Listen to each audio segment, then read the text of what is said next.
আমরা শুনেছি পরিযায়ী শ্রমিক, পরিযায়ী বিড়ি শ্রমিক শুনেছি, অন্যান্য শ্রমিক শুনেছি। এখানে পরিযায়ী বোমা শ্রমিকরা বীরভূম থেকে এসেছিল, এসে তারা বোমা বাঁধছিল। যে বোমা বাঁধাচ্ছিল সে তুফান শেখ হোক, জঙ্গল শেখ, কি নাম আছে বিভিন্ন, তারা নাকি তৃণমূলের বিধায়ক বলছেন যে আসলে আমাকে এবং আমাদের বিশিষ্ট কর্মীদের মেরে ফেলার জন্য এই কাজটা করছিল। কিন্তু যারা বোমা বাঁধছিল তাদের সঙ্গে আবার ছবি রয়েছে কাদের? তৃণমূলের এমএলএ, তৃণমূলের লোকাল নেতা, তৃণমূলের কাউন্সিলর। সেই ছবিগুলো আমরা দেখেছি। তৃণমূলই যদি তৃণমূলকে মারার জন্য, বোমা তৈরি করার জন্য পরিযায়ী শ্রমিক নিয়ে আসে, তাহলে এই রাজ্যের আইন শৃঙ্খলা কোথায়? তৃণমূলের মুষল পর্বে সাধারণ মানুষ কেন মরবে? বলুন স্যার। প্রথমেই বলবো যে আপনি জানবেন এটা তো প্রথম নয়, আমরা বারে বারে দেখতে পাচ্ছি এরকম ঘটনা ঘটছে।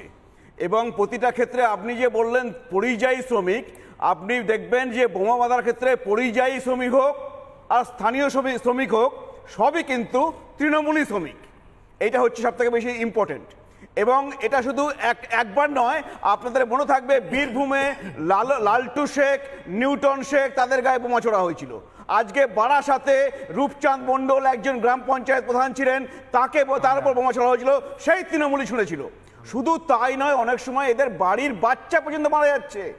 আপনারা জানেন মিনাখায় একটি বাচ্চা মামার বাড়িতে এসেছিল, সেই মামার বাড়িতে মামা হচ্ছে বোম মজুত করে রেখেছিল, আর সেই বোমা ফেটে বাচ্চাটি মারা গিয়েছিল। এবং সব থেকে বড় যেটা দেখবেন সেটা হচ্ছে অধিকাংশ ক্ষেত্রে যে তৃণমূল তো মারা যাচ্ছেই, তার মধ্যে বেশি সংখ্যক হচ্ছে সংখ্যালঘুরা। এবং এদেরকে এমনভাবে তৃণমূল তৈরি করেছে যে এরা হচ্ছে যত রকম দুষ্কর্ম, অপরাধমূলক কাজ এদেরকে দিয়ে করানো হয় ক্ষমতায় থাকার জন্যে। আর পরিবর্তে এদেরকে বলা হয় যে তোমরা হচ্ছে দুধেল গাই, আমাদেরকে ভোট দিয়ে যাবে। সুতরাং ভোটটা চাই, কিন্তু তাদের আসল কাজটা করা হয় না।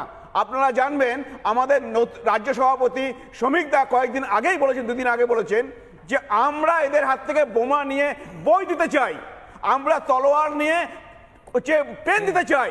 সেটাই কিন্তু সার্চার কমিটির রিপোর্টে বলেছিল, যেটা এই তৃণমূল কখনো করেনি।